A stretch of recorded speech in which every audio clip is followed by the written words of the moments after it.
1665 की बात है। 17th century.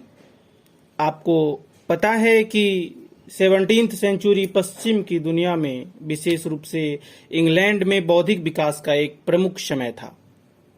17th सेंचुरी में जो लोग, दो तीन लोग बहुत प्रसिद्ध हुए, उनमें से एक व्यक्ति का नाम था आइजक न्यूटन। और न्यूटन उस समय इंग्लैंड में ही जो सेकेंड ओल्डेस्ट यूनिवर्सिटी है, कैम्ब्रिज, जो कि लंदन का ही एक इलाका है, वहाँ एक कॉलेज था, ट्रिनिटी कॉलेज, जो आज भी है, वहाँ पढ़ा करते थे। स्टूडेंट थे, मेरे ख्याल से 22-23 साल के थे। और ये ट्रिनिटी कॉलेज वही कॉलेज है जहाँ से कई बड़े विचारक पढ़े हैं। काव्य शास्त्र में पश्चिम में जॉन रायडन का नाम सब जानते हैं। फ्रांसिस बेकन का नाम आपने सुना होगा। अगर आप फिलॉसफी के स्टूडेंट हैं तो रसेल और बिलिसिन का नाम सुना ही होगा। जवाहरलाल नेहरू उसी कॉलेज से पढ़े हैं। तो कैम्ब्रिज यूनिवर्सिटी का एक बहुत खास कॉलेज, ट्रिनिटी कॉलेज, जहां न्यूटन पढ़ते थे, एक स्टूडेंट थे, रिसर्च कर रहे थे। उनका इंटरेस्ट मैथ में था, उनका इंटरेस्ट साइंस में था। और अचानक 1665 में लंदन में प्लेग फैल गया।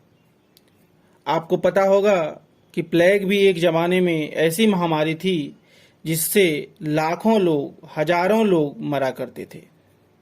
भारत में भी 20-25 साल पहले सूरत में प्लेग फैला था, जिससे दिक्कत ठीक ठाक हो गई थी। तो जब प्लेग फैल गया तो उस समय तक तो बहुत अंदाजा नहीं था, साइंस का डेवलपमेंट उतना नहीं था कि बीमारी क्यों हुई, कौन सी बैक्टीरिया है, कैसे ठीक करें। लेकिन उपाय यही था कि सोशल डिस्टेंसिंग में रहें, क्योंकि जो बीमारी फैलती है उसको फैलने से रोकना ही समाधान है, जब तक कि वैक्सीन ना हो, दवाइयां ना हो।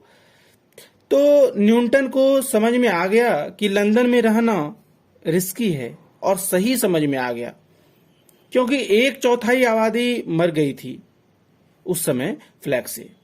तो सही समय पर न्यूटन वहां से निकले और घर चले गए, जो वहां से 100-200 किलोमीटर की दूरी पर था। संयोग ऐसा बना, करीब 1 साल उनको एकदम अकेले रहना पड़ा। अपने घर में एकदम अकेले, यानी एकदम अकेले, कोई नहीं था वहां पर। अब इस अकेलेपन को क्या करें?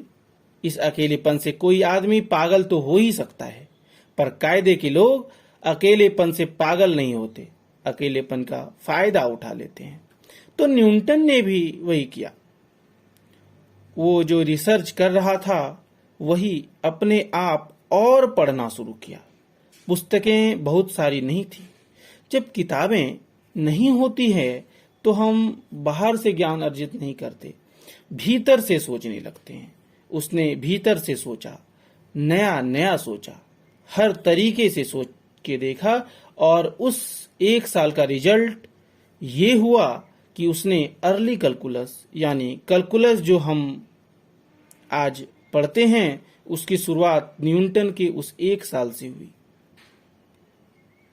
इतना ही नहीं, उसने एक पेड़ के पास एक छोटी सी जगह बनाई जहां रोशनी बहुत कम आती थी। उस रोशनी की किरण के साथ एक्सपेरिमेंट किए, और कहते हैं कि ऑप्टिक्स का विकास वहां से शुरू हुआ। सबसे रोचक बात आपने सुना होगा कि एक बार न्यूटन ने सेब के पेड़ से सेब को नीचे गिरते हुए देखा, और वह चौंक गया कि यह सेब नीचे ही क्यों गिरा, ऊपर क्यों नहीं गिरा। और यहीं से ग्रेविटी, यानी गुरुत्वाकर्षण के सिद्धांत की शुरुआत हुई। जो सेब का पेड़ था वो भी उसी घर में, उसी के बेडरूम में खिड़की के सामने था, जहां उसने 1665 से 1666 तक का 1 साल गुजारा था। उसी समय में बैठे हुए जब उसने पेड़ से सेब को गिरते हुए देखा, तभी वह सवाल था कि यह सेब नीचे क्यों गिरा।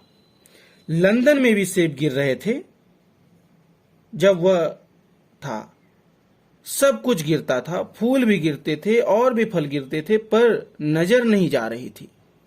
हमारी नजर जब हम अकेले होते हैं तब उन चीजों पर जानी शुरू होती है जिन चीजों पर सामान्यतः नहीं जाती है। और उस एक सेब तो हमेशा से गिरते रहे हैं और हर देश में गिरते रहे हैं, हर इलाके में गिरे हैं। और उस सेब ने गिरते गिरते न्यूटन के मन में एक बात बैठा दी कि सोचो कि मैं नीचे ही क्यों गया। और यहां से वह महान सिद्धांत पैदा हुआ, गुरुत्वाकर्षण का सिद्धांत, जिस सिद्धांत ने हमारे विज्ञान की, इतिहास की दुनिया को बदल दिया।